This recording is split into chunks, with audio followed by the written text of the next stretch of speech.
लगातार महागठबंधन से आपको ऑफर मिल रहा है कि चिराग पासवान हमारे साथ आ जाए।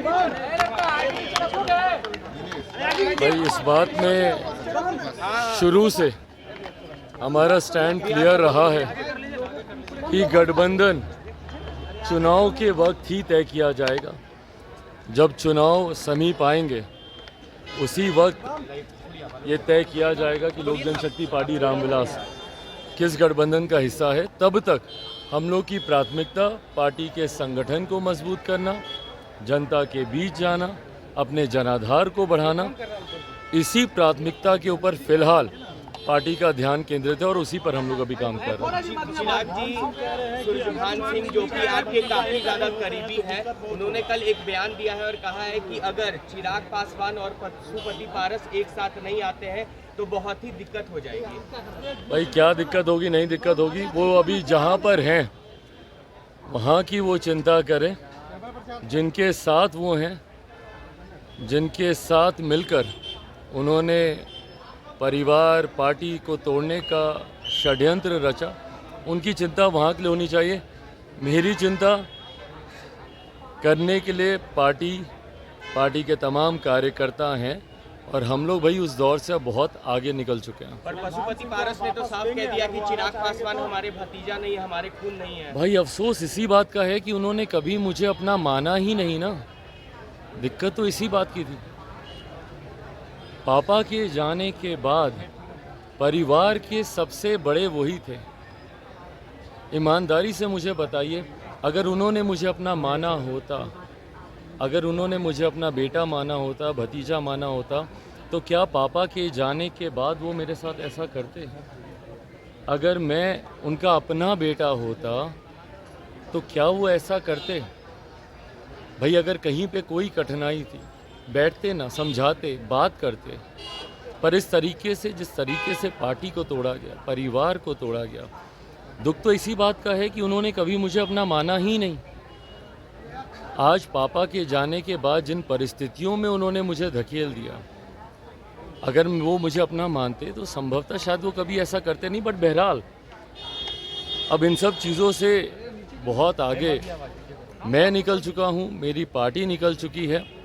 पर बार बार इन्हीं बातों को कहते रहना, इसका कारण मेरी समझ के परे है कि क्यों इन्हीं बातों को बार बार दोहराया जाता है। भाई आप अपनी पार्टी के कार्यों में लगिए, आप अपने मंत्रालय के कार्यों में लगिए। बार बार मेरे नाम को लेकर मुझे इस तरीके से बेइज्जत करना, बार बार मेरे ऊपर इस तरीके की बातें करना, मैंने आज तक पिछले 2 सालों में आप देख लीजिए ना, मैंने उनके बारे में कभी कुछ कहा ना कभी कुछ बोला।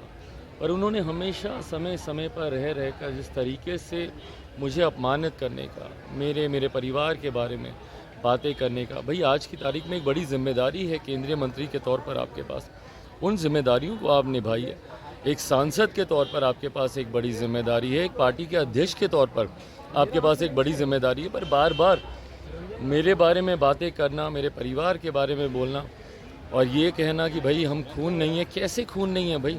आप नहीं मानी अलग बात है, आप नहीं मानी अलग बात है, पर एक परिवार का हिस्सा होने के बाद ये कहना कि वो मेरा खून नहीं है, हमारे खून में फ़र्क है।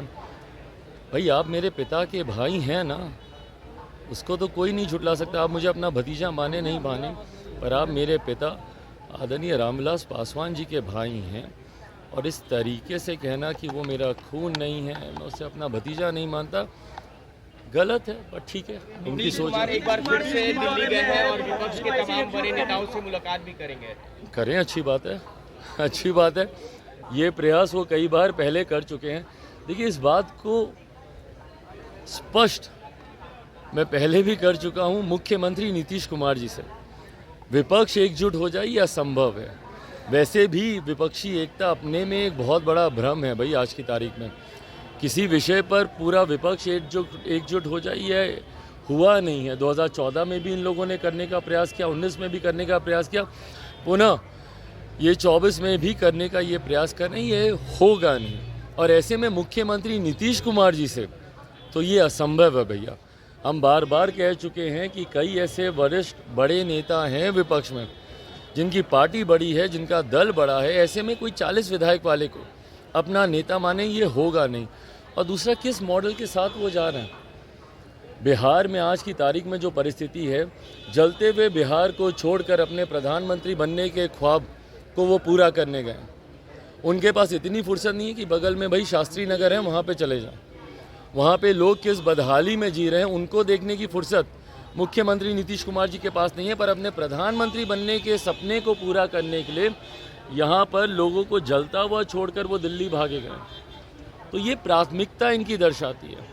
ये दर्शाता है कि मुख्यमंत्री नीतीश कुमार जी के सामने उनकी व्यक्तिगत महत्वाकांक्षाओं के अलावा बिहार या बिहारियों की उम्मीद पर खड़ा उतरना कोई मायने नहीं रखता।